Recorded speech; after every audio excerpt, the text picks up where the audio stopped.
하나님은 사전에 마련된 탄탄한 구성에 따라서 질서정연하게 창조하셨습니다. 그 사실을 창세기 1장에 7가지로 반복되는 표현으로 강조를 했습니다. 오늘은 그 세 번째 표현입니다. 11절 12절의 말씀대로 각기 종류대로 만드셨다는 것을 살펴보겠습니다. 첫 번째 강조된 표현은 하나님이 창조했다고, 그 창조의 주체를 하나님으로 밝혔습니다. 만물을 창조하신 절대자 하나님, 유일하신 하나님이 계시고 모든 만물은 그분의 피조물이라는 것입니다. 인간이 구하는 종교는 많기 때문에 선택의 여지가 있으나 유일하신 창조주 하나님은 한 분뿐이기에 모든 인간이 반드시 그분을 인격적으로 대면해야 됩니다. 또 그렇게 소원하는 자는 하나님 쪽에서 만나 주십니다. 하나님을 1대1로 인격적으로 만난 인생은 그 이전과 전혀 반대로 바뀌고 하나님의 거룩한 통치 아래 들어가서 참 생명이 그분께서 충만케 채워주시는 것입니다. 두 번째 표현은 하나님이 가라사대 창조하셨다는 겁니다. 무엇이 있으라 하여서 그 말씀대로 창조했다는 것인데, 창조 안에 하나님의 뜻과 계획과 그걸 실현하고자 하는 의지가 있었다는 뜻입니다.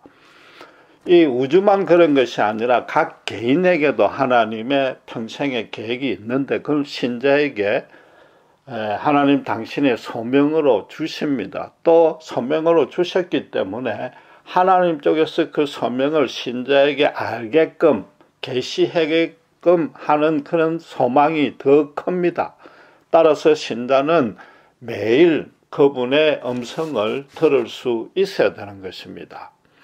이제 세 번째부터 7번째까지 5번에 강조되는 표현은 바로 그 하나님께서 들려주시는 음성의 구체적인 내용을 말하고 있는 것입니다.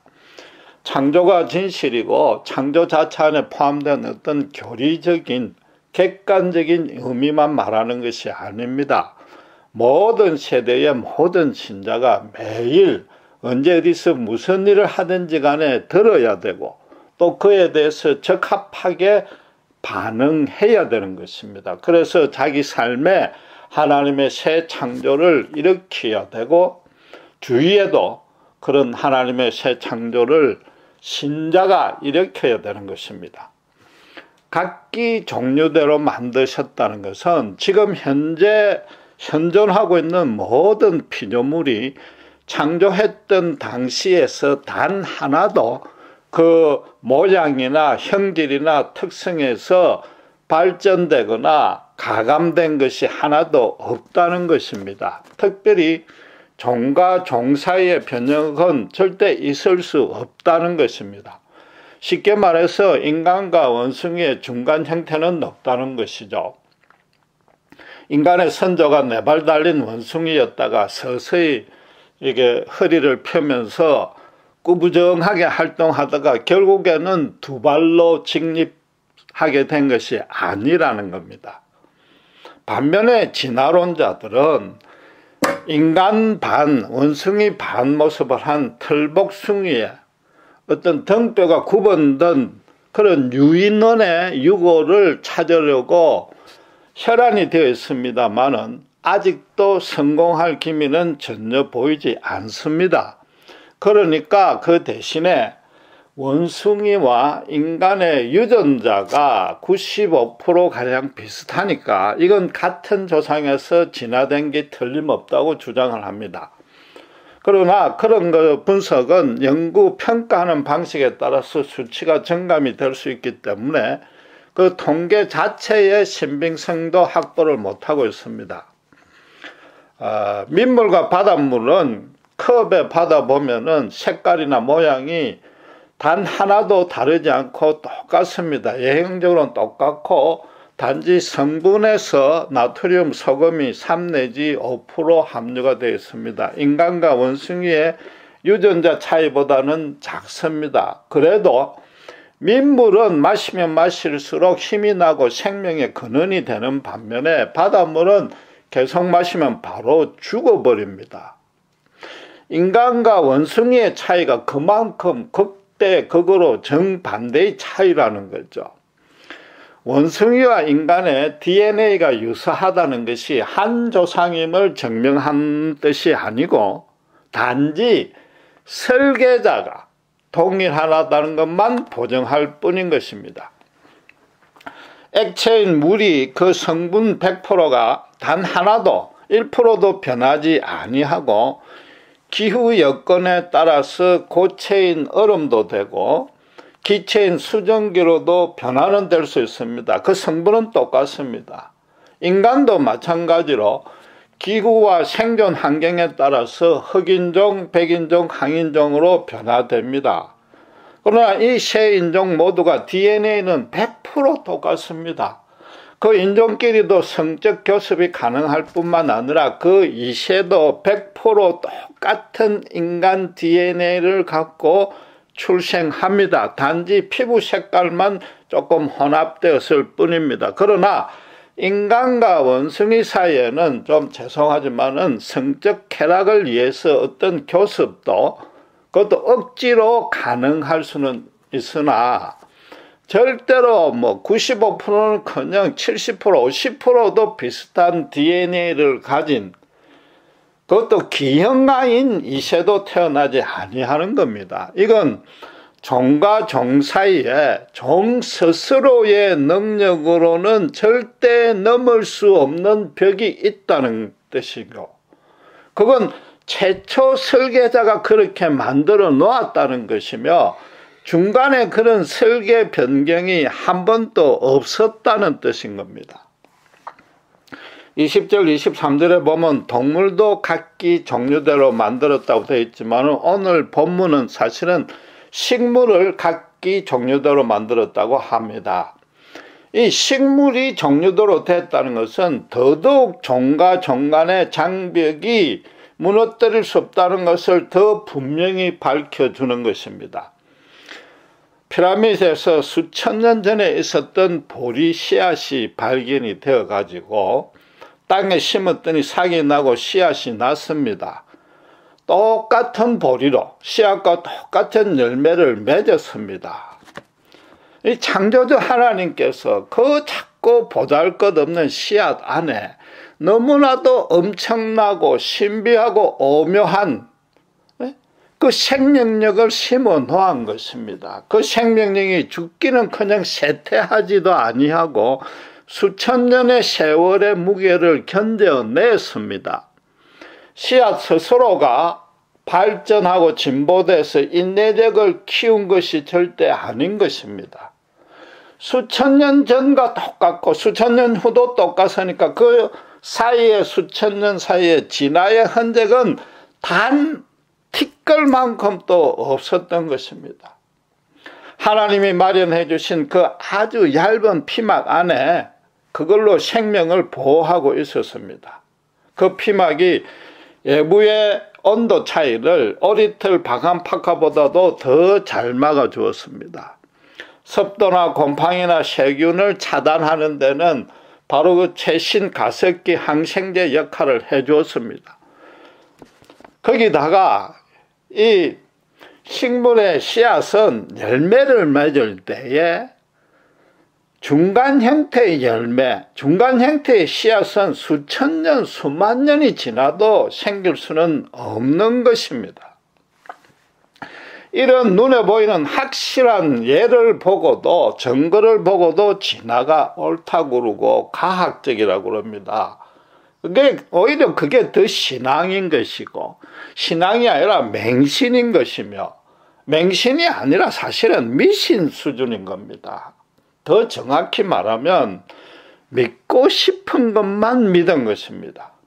역으로 따지면은 믿기 싫은 거는 죽어도 안 믿겠다는 게 진한 겁니다. 그 믿기 싫은 궁극적인 대상이 바로 하나님인 거죠. 다른 것은 다 믿어도 하나님만은 지옥 가는 한이 있어도 안 믿겠다는 게 진하니까 결국 불신자는 지옥으로 갈 수밖에 없는 것입니다. 원숭이에서 조금 발달된 짐승이 결코 인간일 수가 없습니다. 앞으로도 지금보다 훨씬 고급하고 성숙되고 지혜롭고 거룩한 인간이 출현하지 아니합니다. 인간이 지금껏 달성한 진보나 발전은 물질을 편리하게 이용한 것뿐입니다. 외부의 생활 환경을 개선시킨 문명의 차원에서만 진보가 이루어진 것이지, 인간 존재, 그 실존 자체에 진화되고 성장된 모습은 단 하나도 없단 말입니다. 예컨대 철학만 해도 서양에서 소크라테스나 아리스토텔레스, 플라톤, 동양에서는 공자, 맹자, 순자, 그들의 사상에서 더 크게 심오하게 발전된 게 없습니다. 모든 철학자들이 그 사람들의 생각에 조금 더 구체적인 부연 설명만 덧붙인 것 뿐인데, 그런 덧붙이는 설명에는 한계가 있는 거죠. 붙이다 이제 더 붙일 것이 없으니까 어떻게 됐습니까? 진리는 없다. 모든 것이 진리다. 진리를 찾을 필요도 이유도 없다 그러고 진리를 탐구하는 자체를 포기하는 지경에 지금 이르렀습니다. 진리를 확신하지 아니하고 더 이상 발전되기를 인간 스스로 포기했단 말이에요. 인간 존재 자체의 발전을 포기했단 말이에요. 그런데 진화는 뭐예요? 발전 지향적인 거잖아요. 그런데도 그 진화는 옳다 그러고 있단 말입니다. 정말로 진화가 옳다면은 인간이 지닐 태도는 둘 중 하나밖에 없습니다. 첫 번째는 인간이 개나 원숭이보다 조금 나은 짐승에 불과하니까 모든 도덕이나 성적 모랄을 무시하고 개처럼 살면 되는 겁니다. 실제로 지금 그렇게 살고 있습니다. 간통제도 폐지되고 심지어 미국에서는 동성애자가 목사가 되어 있습니다. 두 번째는 정반대로 인간은 최고급한 존재로 발전될 가능성이 무궁무진하니까 나중에는 신의 경제까지 이룰 수 있다고 착각하는 겁니다. 그래서 인간끼리 유토피아를 달성하려고 노력을 하는 거죠. 그래서 지금 현재 과학 문명은 엄청 발달을 했습니다. 무인 비행기도 나오고 로봇, 컴퓨터, 인터넷, 이 모든 것들이 인간을 대신해서 정말로 편리하게 만들었습니다. 유토피아가 눈앞에 다다른 것 같지만은 인간들이 어떤 생각을 합니까? 자기들이 만들어 놓은 컴퓨터에게 거꾸로 정복을 당할 것 아닌가? 그걸 염려하고 있으니까 그게 도대체 무슨 말이 되느냐 말이죠. 이곳 캘리포니아는 1000년 만에 가뭄이라고 난리가 나고 있습니다. 지금 곧 빅1 대지진이 엄청난 재앙을 불러일으킬 것이라고 걱정하고 있고, 지구온난화로 인한 이상기후가 인류를 멸망시킬 것이라고 전전긍긍하고 있습니다. 이게 단순히 어떤 상상의 산물이 아니고 과학적인 데이터로 점차 사실로 뒷받침되고 있습니다. 그럼에도 도무지 뭔가 확실한 대책은 세울 수 없고 오직 걱정만 하고 있습니다. 이게 완전히 불편한 진실로 된 것이죠. 그런데 솔직히 우리 모두의 생각이 어떻습니까? 비관이 닥치면, 기후로 인류가 멸망하면 어쩔 수 없지 않느냐, 당해야지. 그때는 내 혼자 죽는 게 아니고 다 같이 죽으니까 억울할 것 없지 않느냐, 그 정도 생각밖에 못하고 있단 말이에요. 인간이 이 땅의 주인이라고 큰소리 칠 때는 언제냔 말이에요. 그 큰소리 친 게 정말로 낯간지러운 허세요, 교만이지 않느냔 말이죠. 차라리 욥이 자기에게 이해할 수 없는 고난이 닥쳤을 때 하나님이 마지막으로 나타나셔서 100개가량의 창조의 자연현상, 사물, 눈에 보이는 것들에 대한 질문을 퍼부었는데도 단 한마디 대꾸를 못했습니다. 그때 욥이 하나님은 무소불능하신 분이고 무슨 경영이든 못 이루실 것이 없다고 어쩔 수 없이 저절로 실토했단 말이에요. 그렇게 솔직히 겸비하게 창조를 인정하는 게 낫지 않느냐는 거죠. 세상 사람들은 원래부터 각 종류별로 있은 게 아니고 차츰차츰 분화되고 발전되었다고 주장을 하는 거죠. 그러니까 스스로 자기들은 짐승이고요, 원숭이에게 제사 지내는 꼴밖에 안 되는 것입니다. 어떤 기계 장치든지 어떤 사물이든지 설계도대로만 작동하면 되는데 설계도와 다르게 작동하면 문제가 생깁니다. 오작동이 생깁니다. 이 세상의 모든 모순과 불합리와 제약이 설계자의 의도를 무시했고 반대한 결과인 것입니다. 그걸 시인하지 못하는 거죠. 여전히 짐승의 수준에 만족하겠다는 겁니다. 그건 인간으로서 자신을 설계한 그분을 무시한 것이요, 인간이 지녀야 할 최소한의 의무와 책임마저도 예면한, 너무나도 게으르고 치사한 짓인 겁니다. 이 각기 종류별로 만들었다는 것이 동식물, 동물, 식물의 설계에만 그치지 아니합니다. 인간 각 개인에게도 해당됩니다. 인간만 종을 만드는 것이 아니라 인간의 종 안에서도 개인별로 종류별로 만들었다는 겁니다. 내가 이 땅에 실존하고 근거하고 그 정체성이 이 구절만큼 신자와 불신자를 확연하게 나눌 수 있는 구절은 없는 것입니다. 불신자는 어떻게 생각합니까? 자기는 부모의 성적 교섭의 결과로 생물적인 존재로 이 땅에 태어났다는 인식밖에 못 가집니다. 자기가 자기된 모습을 양쪽 부모의 DNA를 물려받았다는 거죠. 그 부모의 DNA로 자기가 결정된 것 뿐이라는 겁니다. 그러니까 그 DNA로만 따져보니까 원숭이하고 거의 95% 비슷하니까 원숭이가 내 먼 인척이라고 여길 수밖에 없는 겁니다. 신자는 다른 것입니다. 그 부모를 주신 이도 하나님이요, 그 이전에 DNA 자체를 만드신 이가 하나님이라는 거죠. 그 부모의 양쪽 DNA가 어떤 식으로 조합이 되고 결성이 될지를 하나님이 결정하신 겁니다. 언뜻 아버지와 엄마의 반반씩 닮은 것 같지만은 사실은 나는 전혀 다른 제3의 존재로 탄생되었음을, 그렇게 탄생되시게 만드신 이가 하나님이심을 아는 것이단 말이죠. 자신을 하나님이 새 창조하셨단 말이에요. 그러니까 인간과 원숭이는 더더욱 완전히 다른 존재라고 확신할 수밖에 없는 것이며, 이것은 어느 누구도 부인할 수 없고 핑계할 수도 없는 진리임을 안단 말이에요. 그 창조를 부인하는 것만큼 창조주가 계시면 그분에게 그만큼 큰 최고 제약은 없는 것인 거죠. 인간 사이에서도 나만을 별도 종류로 창조했다는 것은 나와 동일한 인간이 지구상에 한 명도 없다는 겁니다.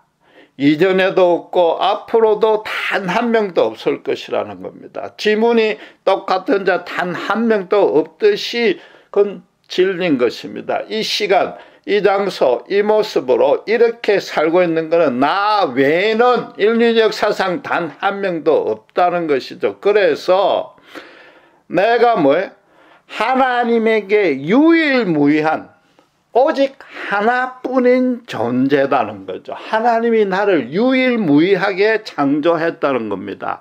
하나님 외에 다른 신이 나에게 없듯이 하나님이 나를 유일무이한 존재로 절대적인 존재로 창조했단 말이에요. 마찬가지로 그분도 나에게 유일무이한 절대적인 존재요. 그래서 인간과, 아니 신자와 하나님과는 바로 그런 유일무이한 절대적 관계 안에 있다는 겁니다. 하나님이 나를 탄생시키고 나를 그렇게 성장시키고 그렇게 구원하시고 그렇게 당신의 영광 중에 인도 중인 것입니다. 이 세상에 나만 오직 한 명 있다는 것이니까 다른 어떤 누구도 없는 것처럼 나를 지금 그렇게 대우하시고 그런 사랑과 권능으로 나를 지금도 붙들고 계시고 앞으로도 이끄신다는 겁니다. 내가 하나님에게 말하자면 내가 하나님에게 세계에서 최고로 소중한 존재가 되었다는 겁니다. 하나님에게 바로 그런 세계에서 최고로 큰 사랑을 내가 지금 받고 있다는 겁니다. 그게 나뿐만 아니라 모든 예수 믿는 신자에게 하나님이 다 그렇게 하신다는 겁니다. 최고로 소중하고 최고로 큰 사랑이라니까 그걸 어떻게 모든 사람에게 주느냐, 그건 모순된 얘기 아니냐. 예수님도 베드로와 요한과 야고보만 3명만 특별히 더 유난히 사랑했지 않느냐, 반발할 계제가 아닌 것입니다. 예수님은 인자의 모습으로 오셔서 이 땅에 현실적으로 사역을 하다 보니까 그들 3명과 더 사역을 많이 했다는 뜻일 뿐인 겁니다. 예수님의 사랑에 제자들 사이에 차별은 절대 없었습니다. 그러니까 주님이 뭐라고요? 원수까지도 사랑하라고 그랬단 말이에요. 잘못한 자에게 70번씩 7번까지 용서하고 핍박하는 자를 위해서 기도하라고 그랬단 말이에요. 사랑의 차별이 있는 자가 하실 말씀이 절대 아닌 겁니다. 그러니까 실제로 당신을 십자가에 못 박은 자들마저도 저들이 자기 하는 짓을 모르니 용서해달라고 기도하셨고, 자기를 부인한 3번이나 부인한 수제자 베드로마저도 끝까지 용서해 주셨지 않는가 말이에요. 하나님은 모든 신자를 세상에 그 단 한 명이 있는 것처럼 최고로 소중한 존재처럼 다루시고 사랑하십니다. 인간의 이성과 논리로 하나님을 끼어서 생각하니까 모순처럼 보이지만은 무소부재하시고 전지전능하시는 분입니다. 태초부터 영원까지 단 한치도 변함없이 신실하신 분인 그 일은 그분에게 얼마든지 가능한 일이고 그분만이 하실 수 있는 일이며, 또 그래서 그분이 하나님이요 절대자인 것입니다. 예수를 그리스도로 영접하고 거듭나는 순간 어떻게 됩니까? 성령님이 우리한테 내주하시지 않습니까? 영원까지. 예수님도 뭐예요? 하늘과 땅의 모든 권세를 가지고 신자가 가는 세상 땅끝까지 살고 있는 끝날까지 함께 해주신다고 했지 않습니까? 그 한 사람을 최고로 대우한단 말이에요. 이것 이상 어떤 큰 축복과 권능과 영광이 있느냔 말이에요. 지금 나를 분명히 그렇게 세상 최고의 대우를 하고 있는 중이라는 겁니다. 하나님의 음성을 신자가 언제 어디서든 매일 들어야 할 첫 번째 내용이 바로 이거단 말이에요.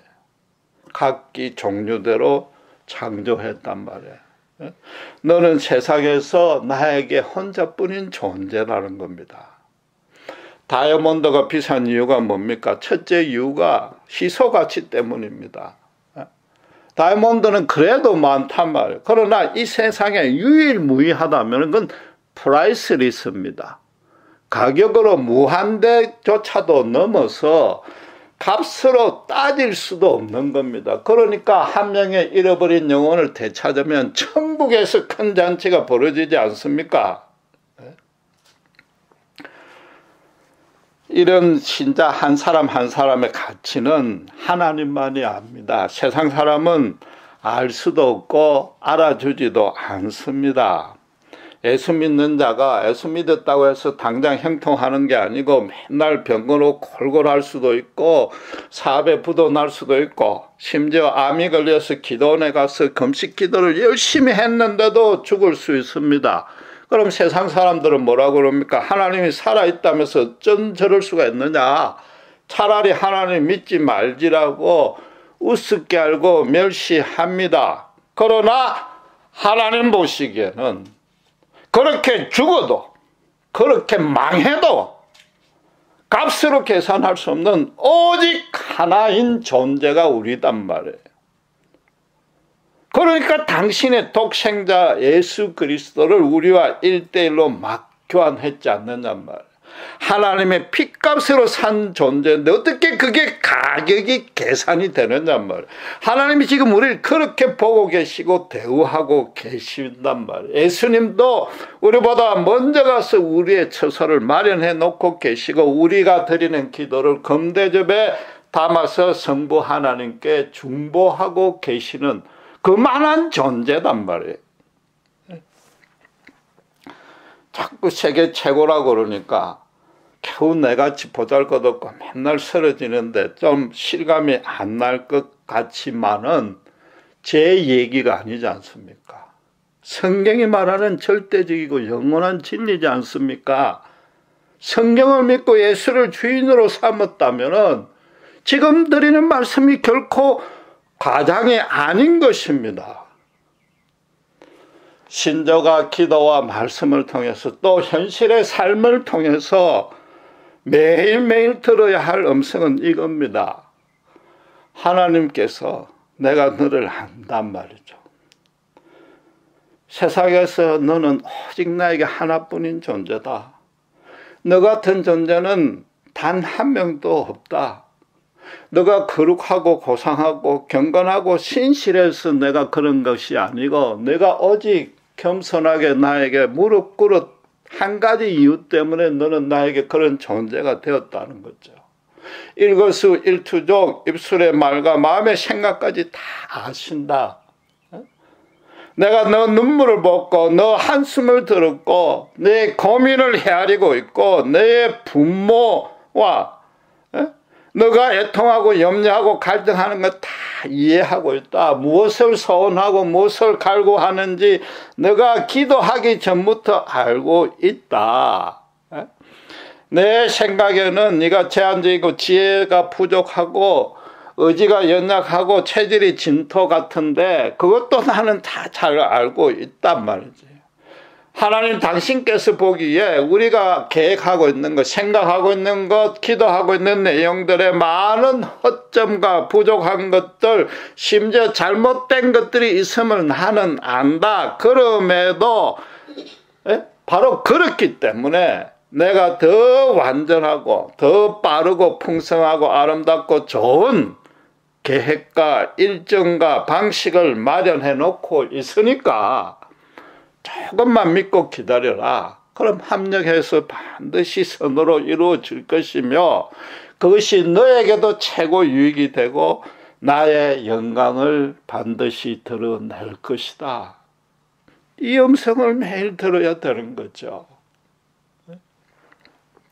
신자가 불신자와 다른 것이 교회에 주일날 예배드리고 기도하고 전도하고 11조하고 헌금 봉사하는 것뿐만 아닙니다. 그건 내적인 결과입니다. 불신자는 자기 정체성을 자기 안에서밖에 못 찾습니다. 불신자들 중에서도 상당수는 진화의 모순이 아주 많다는 것까지도 알고 있습니다. 그러나 그들은 끝까지 인간, 특별히 자신의 고유의 성품이나 능력을 포기하지 아니하고 그걸 믿는 것입니다. 모든 자신의 가능성을 자기 안에서, 인간 안에서 찾는 것이고 인간에게 가능성을 100% 오픈하는 겁니다. 그런 생각과 자신감과 그런 소망들이 심어준 이가 누구며 도대체 어디서 생겼는지 모르고 알려고도 하지 않고 스스로 마치 그걸 만들어낸 양 착각하는 거죠. 당장 에? 내일 죽을지도 모르고 언제 죽을지 모르고 한치 앞에 자기 인생도 못 내다보는 주제에 인간과 자기에게 모든 가능성을 100% 오픈을 해놓으니까 그들은 무슨 일을 하든지 실패 내지 갈급할 수밖에 없는 것입니다. 신자는 다른 겁니다. 모든 가능성을 오직 하나님에게만 돌리는 자입니다. 전지전능하셔서 능치 못할 일이 없다거나 하나님이 자녀가 되었으니까 내 소원과 기도를 내 하는 대로 다 이루어 줄 것이라고 기대하는 차원이 아닙니다. 나는 세상에서 유일무이한 존재다. 그분이 나를 특별히 설계했다. 나에 대한 설계도는 딱 한 장뿐이다. 공장에서 대량 생산되는 제품은 그냥 누구나 갖고 있는 매뉴얼대로 움직이기만 하면 기능이 발휘하지만은 나는 그런 자가 아니단 말이에요. 딱 한 개밖에 없는 특수 주문 제작된 자단 말이에요.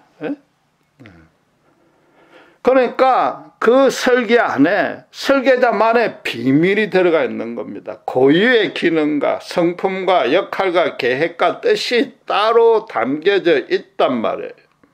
그래서 내 모든 인생에 내 모든 범사가 그 설계자의 뜻대로 100% 완벽하게 이루어질 수밖에 없다.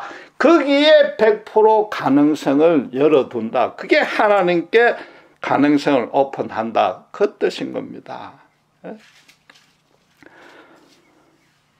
내 생각대로 자판기에 동전 넣는 대로 물건이 나온다거나 알리바바 주문하면 문이 열려서 보물을 차지하는 그런 게 아니고 특수 설계한 비밀 도면이 있기 때문에 하나님과 나와 단 둘만의 비밀스런 교제를 한단 말이에요.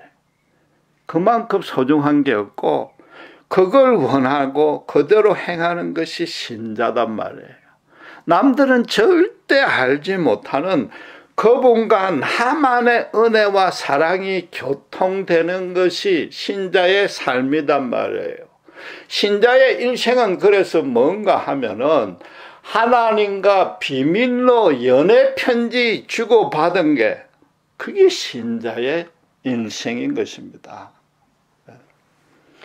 참부모라면 자식이 나쁜 길로 갈 때 해초리를 들고 고생인 줄 알면서도 스스로 체험해서 깨닫고 자라라고 잠시 예면할 수 있습니다. 그러나 부모는 365일 24시간 자식에 대한 관심은 한시도 끊지 않습니다. 인간의 부모도 그러할진데 하나님은 우리가 침 삼키는 순간까지도 놓치지 아니하시고 당신의 손바닥에 내 이름을 이미 새겨 놓은 것입니다.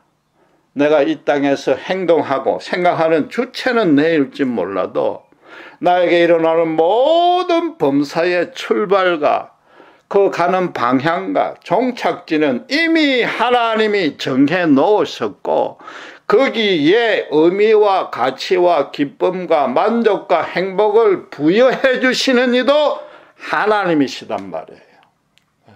그래서 우리의 믿음의 시발은 내가 하나님을 알고 믿는 것에서 출발하는 것이 아닙니다. 정반대입니다. 하나님이 나를 알고 있단 말이에요. 1대1로 유일무이한 존재로 알고 대우하고 있다는 것을 아는 데서부터 우리의 믿음이 출발하는 것입니다. 그걸 또 알고자 하고 매일매일 음성을 들을 때 매일 현실에서 실제로 체험하고 누리는 것이 우리의 믿음이란 말이에요.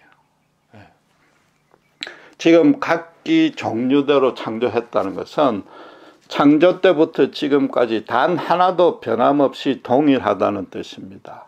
이걸 우리 신자 개인에게 적용하면은 내 인생의 출발과 방향과 종착점을 하나님께서 붙들고 계시고 있다는 뜻입니다. 그런데 더 이상 무슨 염려를 하겠습니까? 기도하겠습니다.